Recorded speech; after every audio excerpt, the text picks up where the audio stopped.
dragi cuvintele să știi, ele-mi sunt surorile. Atunci, iubito, când nu vii, eu vorbesc cu florile. Cuvintele-s averea mea, ele mi-s palatele. Cuvântul și cu inima nu seamănă la altele. Ce seară minunată, mai spune-mi, iubito, odată.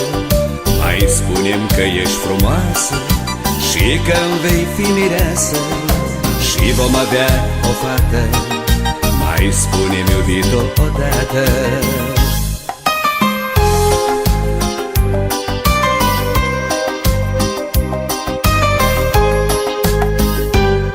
Mi-s dragi cuvintele să știi, ele-mi sunt surorile.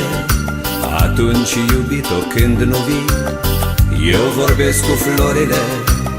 Tăcerea nu mi-i dragă, nu mi-s dragi tăcerile. Atunci când uiți de mine tu, eu vorbesc cu stelele. Ce seară minunată, mai spune-mi, iubito, odată. Mai spune-mi că ești frumoasă și că-mi vei fi mireasă și vom avea o fată. Mai spune-mi, iubito, odată.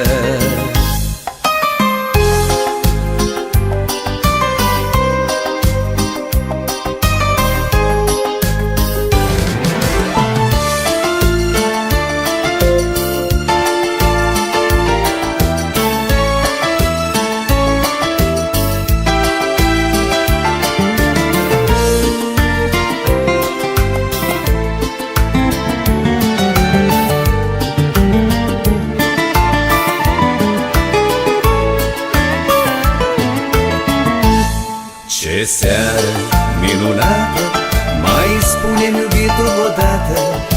Mai spune-mi că ești frumoasă și că-mi vei fi mireasă și vom avea o fată. Mai spune-mi, iubito, odată. Ce seară minunată, mai spune-mi, iubito, odată. Mai spune-mi că ești frumoasă și că-mi vei fi mireasă și vom avea o fată. Mai spune-mi, iubito, odată.